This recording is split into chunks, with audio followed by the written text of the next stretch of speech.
बिस्मिल्लाहिर्रहमानिर्रहीम, अस्सलाम वालेकुम। मैं शाहिद सकलैन हूँ। आप मुझे मेरे यूट्यूब चैनल, फेसबुक पेज पे देख रहे हैं। आज 14 जनवरी है और इतवार का दिन है। कोई माँ इतनी सफाक कैसे हो सकती है कि वो अपने इकलौते बेटे को जो है जिसकी उम्र 4 साल हो उसको कत्ल कर दे, उसकी लाश बैग में बंद करे और उसकी लाश साथ लेके कहीं ट्रैवल कर रही हो। बड़ी अफसोसनाक वाकया भारत में पेश आया था। मैंने इसकी तफसील आपके साथ जो है वो शेयर कर दी थी। वीडियो मेरी मौजूद है मेरी टाइमलाइन के ऊपर।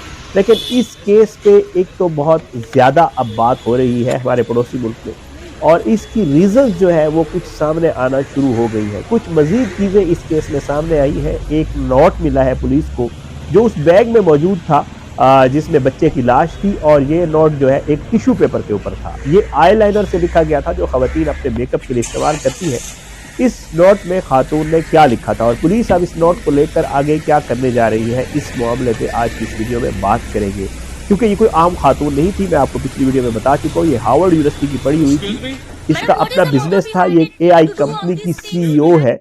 इसकी उम्र 39 साल है और इसका अपने खावंद के साथ मसला चल रहा था। इसका एक केस चल रहा है जो अदालत में लगा हुआ है।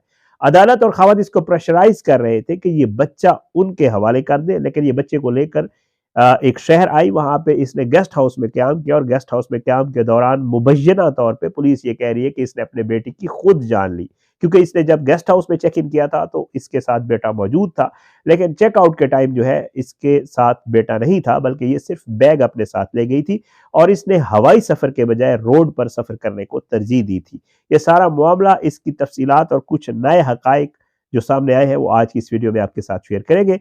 आपसे वही दरखास्त कि अगर आपने मेरा यूट्यूब चैनल सब्सक्राइब नहीं किया तो यूट्यूब चैनल को सब्सक्राइब करें। फेसबुक पेज पे वीडियोस अपलोड होती है, फेसबुक पेज को फॉलो करें, वीडियोस को लाइक और शेयर किया करें और अपना फीडबैक जरूर दिया करें। सोचना सेठ, ये जैसे मैं आपको पहले बता चुका हूँ, 39 साल खातून, इसने गोवा पुलिस ने इसको अपनी हिरासत में लिया हुआ है और इसके जो है अब वहाँ अदालत में कार्रवाई चल रही है। इसने अपने 4 साल मासूम बेटी को बेदर्दी से कत्ल कर दिया था। इसका वाकया मैं आपके साथ शेयर कर चुका हूँ। बहरहाल जी, अब पुलिस जो है इसमें कुछ नई मालूमात सामने आई है। ये खातून बंगलौर की एक स्टार्टअप कंपनी की सीईओ है और ये डेटा साइंटिस्ट भी है। मैं आपको बता चुका हूँ कि 100 जो मशहूर तरीन खवातीन हैं उनकी लिस्ट में भी इनका नाम था। एक बैग से, जिस बैग में बच्चे की लाश थी, उससे जो है पुलिस को एक नोट मिला है और ये नोट जो है पुलिस ने अपने पास रखा है। पुलिस ये बताती है कि इस नोट में जो सबसे ऊपर लिखा हुआ है वो ये है कि मैं अपने बच्चे से बहुत ज्यादा प्यार करती हूँ।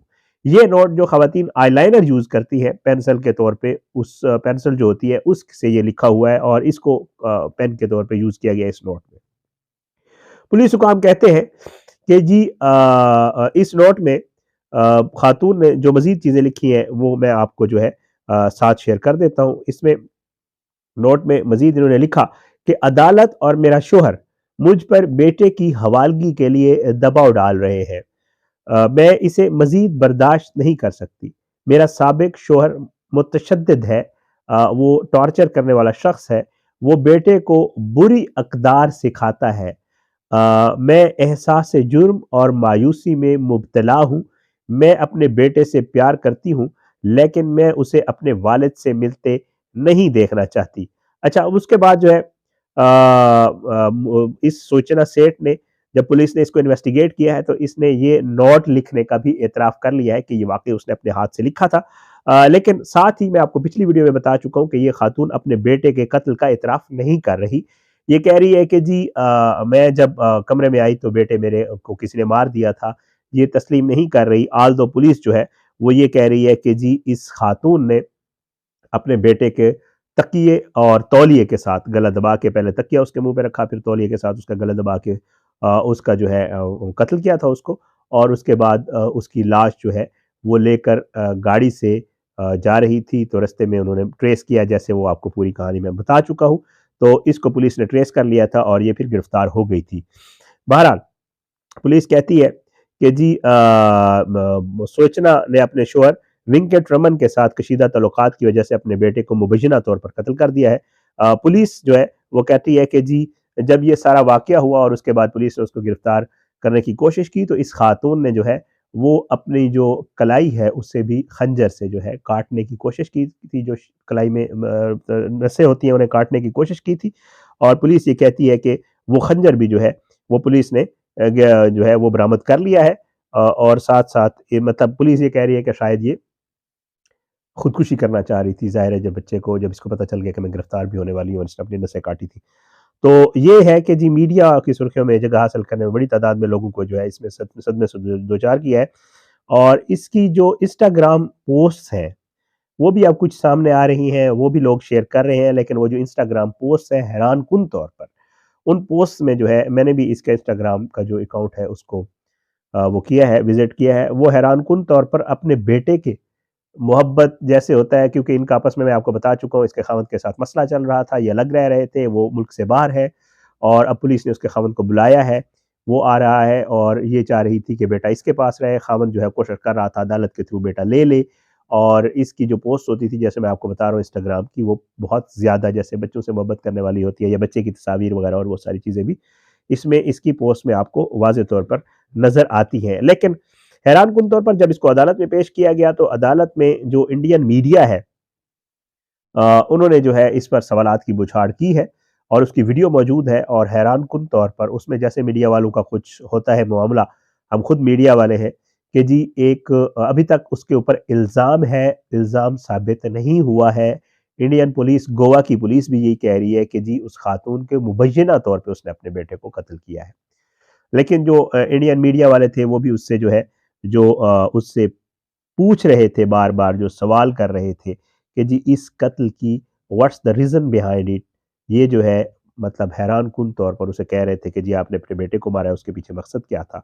और लोग इसके ऊपर वहाँ पे भी सोशल मीडिया के ऊपर बहुत ज़्यादा कर रहे हैं तनकीद मीडिया के ऊपर कि जी मीडिया को इस किस्म के सवालात एक ऐसी खातून से जिसके बेटे का उसको पहले ही ऑलरेडी वो अपने बेटा खो चुकी है और फिर वो अब इसको कर रही है, तो इससे इस किस्म के सवालात करना बनते नहीं। अच्छा हमारे यहाँ ये है, थोड़ी-सी इस पे बात कर लेते हैं कि ये क्योंकि इंडिया और हमारे आपस में चीज़ें बड़ी मिलती-जुलती हैं, ये वाले तकरीबन जो बहुत सारे मामलात हैं, इंडियन मीडिया में भी और हमारे मीडिया में भी अक्सर आपने देखा होगा कि एक किसी के साथ मिसहैप हो जाता है तो स्पेशली मीडिया और सोशल मीडिया के जो लोग जब जाते हैं, तो वो जाके ऑलरेडी वो इंसान पहले एक प्रॉब्लम में होता है, दुःख में होता है, अफ़सोस में होता है और मीडिया वाले जाके उसकी बगैर ये किए कि जी उसकी हालत क्या है या क्या सूरत-ए-हाल, किस चीज़ से वो दो-चार है या बेचारा कैसे गुज़र रहा है, उसके जाके माइक जो है वो मुँह में लगा देते हैं और उससे पूछना शुरू कर देते हैं कि जी आप बताएँ आप कैसा फ़ील कर रहे हैं?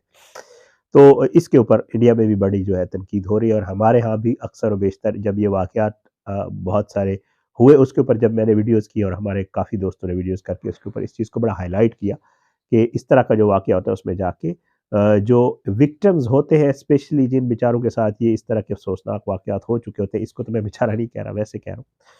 तो उनको जो है जाके लोग फिर तंग करना या खुदा न ख़ास्ता कहीं पे कोई ऐसा वाक़या हो जाता है, तो वो लोग ऑलरेडी सदमे की सूरत-ए-हाल में होते हैं और वहाँ जाके फिर उनसे पूछ-पूछ हाँ, जाएँ आप ज़रूर पूछें, लेकिन 1-2 दिन सब्र करके जब वो आपने उससे बाहर आ जाएँ क्योंकि ज़ाहिर है उनकी आवाज़ लोगों तक पहुँचाना बड़ा ज़रूरी होता है। बाज़ केसेज़ में ये होता है कि जी, आप उनकी आवाज़ नहीं जा रही होती लोगों तक या असल वाक़या क्या हुआ है उसके हवाले से जो मिसकंसेप्शंस होती हैं, वो चीज़ें हो रही होती हैं। आपने देखा होगा मौलाना तारिक जमील साहब के बेटे का जब वाक़या हुआ था तो उसी दिन उनके बेटे ने जो है एक वीडियो खुद जारी की थी। वजह यही थी कि ज़ाहिर है एक मिसकंसेप्शंस थी, लोग बहुत बातें कर रहे थे तो उन्होंने ये मुनासिब समझा कि जी वो खुद इस चीज़ को क्लियर कर दें।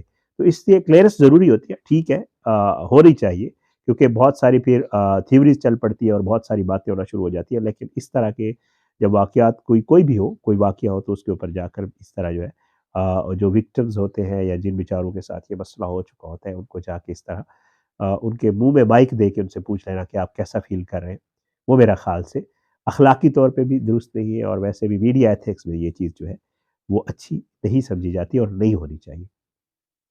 ये इसकी अपडेट्स थी जी इंशाअल्लाह और मज़ीद भी जो चीज़ें हैं, मज़ीद भी जो स्टोरीज़ हैं जिनकी अपडेट्स आएँगी मैं आपके साथ ज़रूर शेयर करूँगा। मेरी कोशिश होती है कि अगर मैं कोई एक करता हूँ स्टोरी तो फिर उसकी अगर अपडेट्स हैं तो आपके साथ ज़रूर शेयर करता हूँ। तो आप अपनी दुआ में याद रखें, अल्लाह पाकिस्तान का हामी और नासिर हो। इसके खिलाफ साज़िशें करने वालों को नेस्तनाबूद करे, अल्लाह ज़ालिमों को इबरत का निशान बनाए, मज़लूमों को इंसाफ़ मिले। इंशाअल्लाह अगली वीडियो में मुलाकात होगी बशर्ते ज़िंदगी। तब तक के लिए मुझे इजाज़त दें और मैं बहुत शुक्रगुज़ार हूँ कि आप अपना फ़ीडबैक मुझे ज़रूर देते होते हैं। मुझे इंस्टाग्राम और फ़ेसबुक और ट्विटर हर जगह पे मिलता है, तो मैं उससे कोशिश करता हूँ कि चीज़ों को मज़ीद बेहतर करने की। तो मैं शुक्रगुज़ार हूँ और इसी तरह अपना फ़ीडबैक देते रहा करें। इजाज़त दें। पाकिस्तान ज़िंदाबाद। अल्लाह हाफ़िज़।